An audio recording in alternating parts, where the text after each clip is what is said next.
Bonjour à vous, chers étudiants du BTS NDRC. Donc aujourd'hui, je vous propose de visualiser cette nouvelle vidéo qui sera plus particulièrement consacrée à la présentation, on va dire, générale de PrestaShop.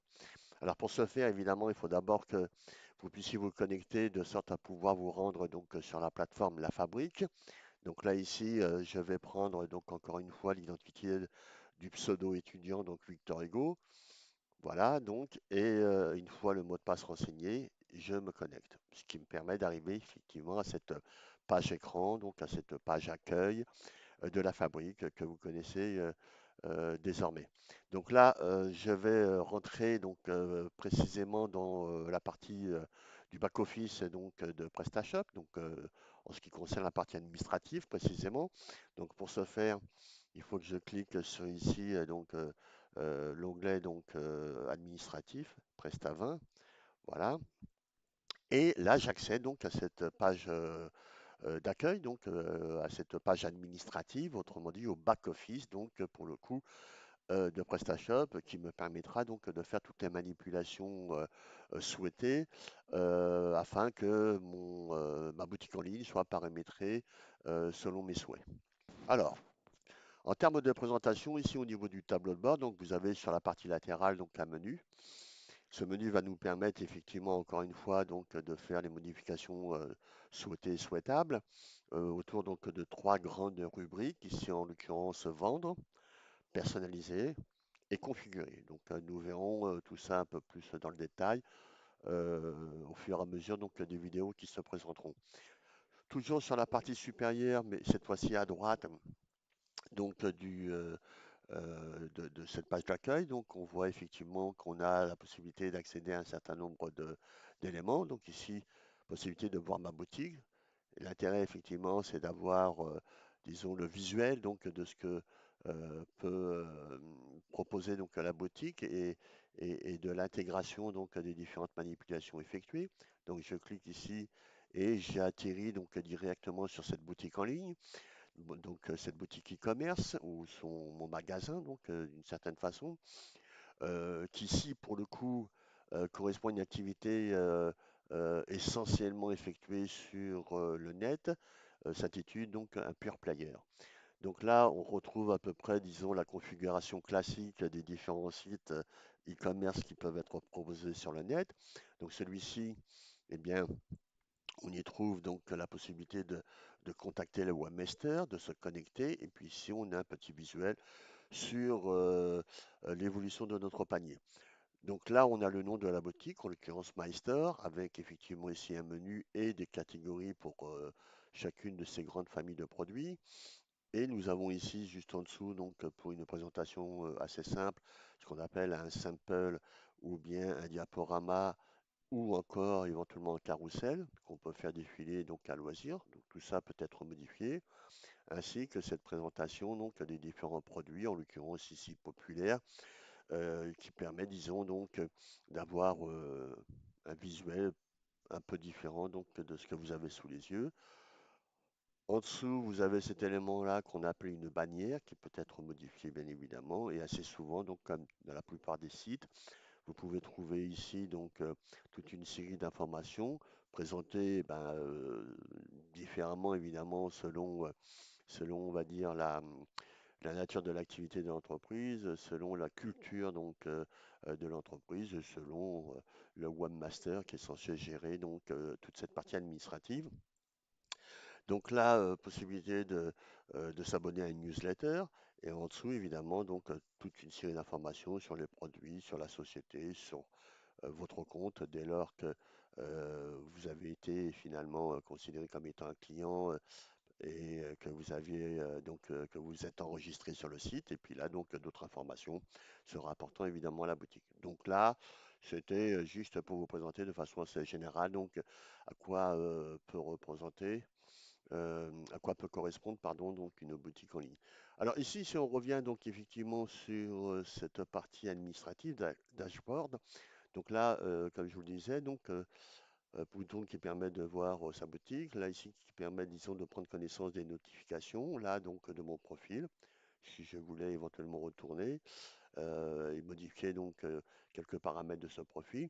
Ici, vous avez la possibilité donc eh bien, d'activer ou de désactiver le mode démo. Donc, a priori, là, eh bien, nous sommes en mode démo. On peut le voir tout à fait à travers donc la représentation graphique. Et si je désactive le mode démo, eh bien, voilà, toutes les données, informations fictives ou prévisionnelles n'apparaissent plus. Donc là, on peut le laisser effectivement en mode démo pour, pour effectivement prendre connaissance donc des différentes indications qui nous sont communiquées. Alors un peu plus bas, vous avez ici la possibilité de faire apparaître justement toutes ces données graphiques et statistiques donc euh, selon une période, donc en jour, mois, année et en -1 donc à chaque fois. Sur cette colonne latérale, donc, nous avons un petit aperçu de l'activité en termes de visiteurs en ligne, de panier actif. Ici, vous avez donc d'autres informations qui sont pour le coup en attente, donc les commandes, retour échange, les paniers abandonnés. Donc là, nous en sommes à 27 et ça peut être intéressant effectivement d'essayer de comprendre la nature et la signification surtout donc de cet indicateur, des produits en rupture de stock, donc des nouveaux messages en termes de notification qui peuvent nous être envoyés donc par éventuellement des clients, le nombre de clients nouveaux, donc ici nombre de nouveaux abonnements et le total des abonnements donc sur ce site. Enfin, nous avons donc ici des indications qui nous permettent d'apprécier en fait l'importance du trafic selon que les personnes viennent donc directement sur PrestaShop, qui sont passées par Google avant de venir chez nous, ou qui correspond donc à un trafic direct. Voilà, donc ce sont des indications qui peuvent être intéressantes pour pouvoir encore une fois analyser, apprécier et pour le coup avoir une idée assez précise sur le trafic donc de notre site et sur on va dire son activité. Alors ici donc à droite de cette barre latérale, bon, on va voir effectivement toute une série d'indicateurs et la représentation graphique qui correspond à ces indicateurs. Donc il suffit de cliquer sur chacun de ces indicateurs pour avoir justement cette évolution graphique. Et en positionnant votre souris, donc effectivement, on a la possibilité d'avoir accès à une infobulle qui nous permet d'expliquer à quoi correspond l'indicateur en question. Donc ici, c'est le chiffre d'affaires généré donc sur la période donnée par les commandes considérées comme étant valides. Et donc autrement dit, commandes ayant été validées hein, par, comment dirais-je, par le client et pour le coup aussi par le commerçant. Donc à droite, nous avons donc les commandes ici correspondent au nombre total donc de commandes passées dans l'intervalle de date est considéré comme validé. Le panier moyen, qui est une mesure représentant la valeur de la commande moyenne sur la période. Donc elle est calculée, ici on vous l'explique, en divisant le montant global donc des ventes par le nombre de commandes. Donc autrement dit, en divisant donc ce chiffre ou ce nombre plus précisément par celui-ci. Nous avons les visites ici, toujours dans une période donnée, et une visite est la durée pendant laquelle un utilisateur est actif sur votre site. Le fameux taux de transformation, qui est un indicateur effectivement très intéressant et très important, qui permet donc de rendre compte donc du pourcentage de visites ayant abouti à une commande validée. Le bénéfice net, effectivement, qui sera déterminé en fonction donc du taux de marque et qui vous permettra donc de connaître quelle a été sur une journée, encore une fois sur un intervalle de temps, une période donnée, quel a été donc le montant de ce bénéfice. Donc en cliquant normalement euh, sur chacun donc de ces indicateurs, on a la possibilité donc d'avoir des informations précises.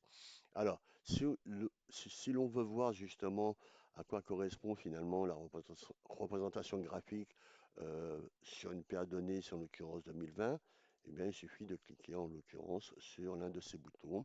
Donc là, on peut apercevoir le trafic et du coup, en cliquant éventuellement dessus, on devrait pouvoir avoir des données. Bon, là, en l'occurrence, ce n'est pas le cas. Transformation, panier moyen et vente. Voilà. Donc si je retourne ici, en vente, bon, je peux avoir donc des indications, en tout cas graphiques, hein, justement sur l'activité de l'entreprise.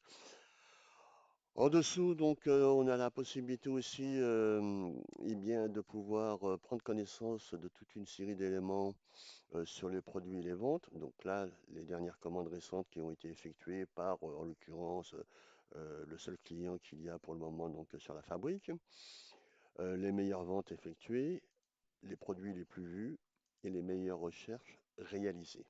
Voilà. Donc là aussi, ça peut être intéressant effectivement de regarder ça d'un peu plus près. On a la possibilité d'ajouter d'autres modules donc à votre tableau de bord. Donc là, si je devais cliquer là-dessus, effectivement, ça nous envoie donc ou nous redirige vers une autre page web ou une autre page web. Et là, pour le coup, de comment dirais-je donc du site de PrestaShop, qu'on va fermer parce que ça ne nous intéresse pas vraiment.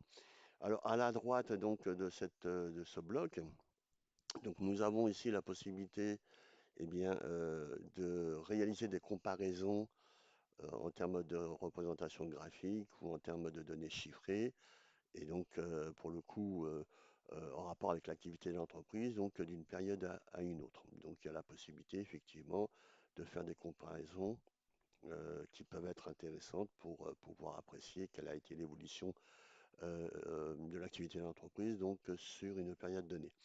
Donc là, nous avons donc les actualités se rapportant à PrestaShop, et puis d'autres éléments qui permettent de faire appel à l'assistance aux besoins ou d'accéder à une place de marché de PrestaShop, évidemment, fameuse place de marché comme par exemple Amazon qui permet donc de réaliser un volume d'activité qui peut être intéressant pour une entreprise dont la notoriété donc est déjà faite. Alors, autre élément, enfin, pour finir sur cette présentation générale, il y a ici, donc en haut, juste à côté donc du logo PrestaShop et donc de la dénomination donc de l'outil, de l'application, la possibilité donc d'accéder donc de façon assez rapide à des commandes pour peu qu'elles aient été enregistrées donc à cette occasion-là. Donc là ici, vous avez la possibilité d'accéder rapidement aux commandes, à l'évaluation du catalogue, aux modules installés, aux nouveaux bons de réduction, nouveaux produits, nouvelles catégories. On peut tout à fait ajouter une nouvelle page. On peut gérer les accès rapides. Voilà, donc on arrive à ce moment-là sur cette nouvelle fenêtre avec le nombre d'accès rapides déjà réalisés et puis l'ensemble donc de ces, on va dire, accès rapides qu'on a justement donc pu survoler à cet endroit. Donc la possibilité de faire apparaître ces accès sur une nouvelle fenêtre et de modifier et donc pour le coup supprimer. Donc si je reviens ici, par exemple, je veux donc, je sais pas, ajouter donc la page, celle-ci donc aux accès rapides. Bon, il suffit de cliquer là-dessus. Mais là, il n'y a aucun intérêt donc à le faire. Alors je reviens ici sur mon tableau de bord et je retrouve donc ma page initiale donc qui me permettra d'effectuer au niveau de mon menu toute une série donc de manipulations, donc de modifications et de changements qui seront donc pour le coup visibles sur la partie front office. Voilà pour cette première, en tout cas cette vidéo qui pour le coup s'intéressait à présenter de façon assez globale et générale, disons la page d'accueil et pour le coup donc le tableau de bord donc de PrestaShop. Merci et à une prochaine vidéo.